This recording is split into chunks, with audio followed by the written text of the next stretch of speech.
I want to thank Aditya for motivating me to do this short message. And I'd like to start with the word of prayer. Thank you, Jesus, for this day that you've given me. Lord, thank you for helping me in preparing for this short message. I pray that you would help this message go well. And I pray that you would help all of our children do better in YPA every time. And I thank you for all the blessings that you've given us. In Jesus' name I pray, amen. Amen. So the topic that I'm going to talk about today is how God can change nothing into something great. And I'm going to give examples from my life, and I'm also going to tell you the story of Paul. So if you turn to Acts chapter 9, it talks about Paul's life. Alright, so in Acts chapter 9, it says that so in Acts chapter 9, it talks about Paul's journey to Damascus. So to give some background information, Paul was originally, his name was Saul, but then he later changed his name to Paul. So Saul, he was persecuting Christians every day, and he got an order from the Roman authority to go to Damascus to kill some more people.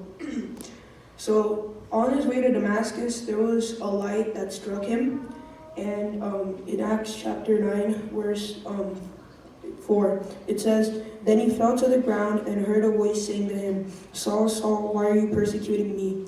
And he said, 'Who are you, Lord?' Then the Lord said, 'I am Jesus whom you are persecuting. It is hard for you to kick against the guilds.' So he, trembling and astonished, said, 'Lord, what do you want me to do?' Then the Lord said to him, 'Arise and go into the city, and you will be told what you must do.'"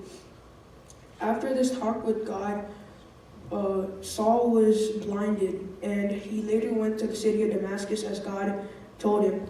And he stayed in a house for 3 days without eating or drinking anything.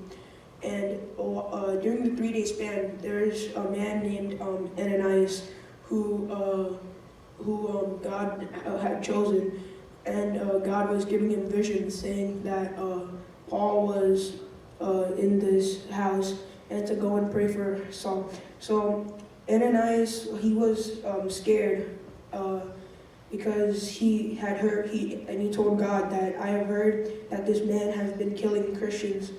And God said to not be afraid. So Ananias went to Paul and he prayed for Saul, and he got changed, and Saul got changed, and he later changed his name to Paul.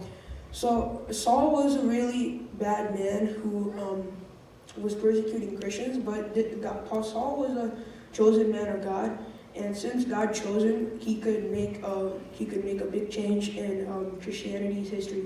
So if you to tell you how bad Saul was, the only other place in Acts where Saul is mentioned is in Acts chapter 7, verse 58.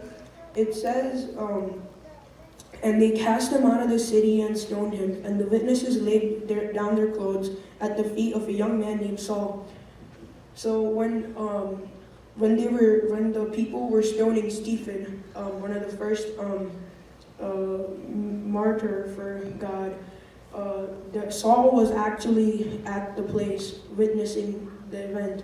So now if you think about it, someone who's so bad, like many people today, they would have no hope for him, but God still had hope in Paul, and he still changed Paul. So to actually show you how good Paul was, Paul has written 13 books, and one of my favorite books from Paul is Philippines. And in Philippines, Paul says in one of the verses, he says what it means for him to be a Christian. So it says in Philippines 1:21, "For to me to live is Christ and to die is gain." And to me, what I get from that verse is that Paul wanted his life to be only to live for God and for nothing else. And when he would later die and go to heaven, it would give him great joy because he would be with God.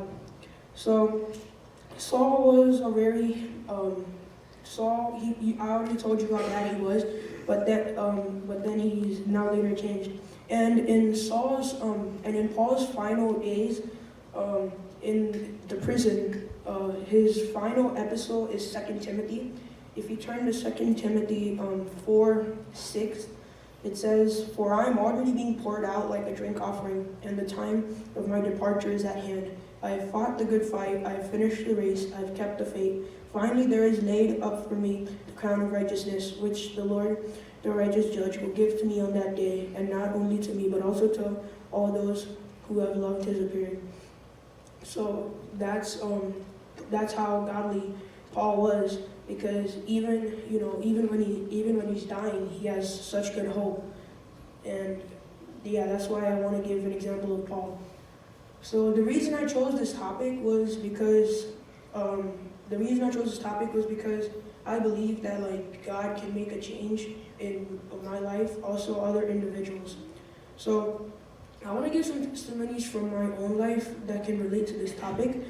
So I remember this one time that I wanted these really good pair of basketball shoes, and they were really expensive, but my parents said that if they were on sale for about $60, then they would buy it.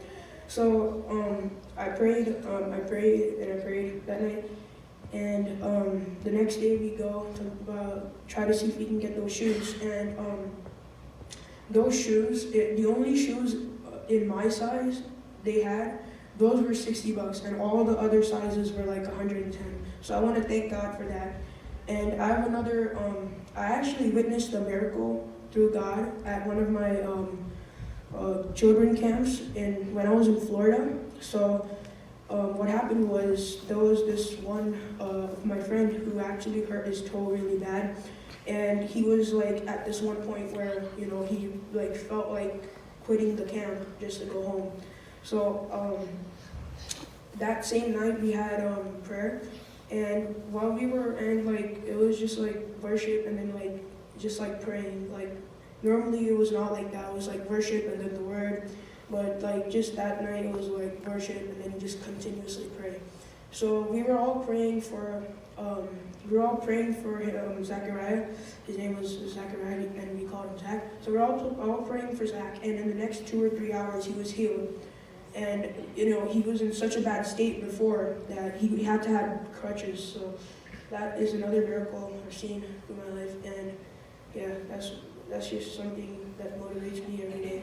And yeah, this is basically what I want to talk about. I just want to talk about how God can change nothing into something great. And through the example of Paul's life when he was going to Damascus, God could have chosen anyone else, anyone better than Paul, but God chose Paul because he knew that Paul would make a great influence.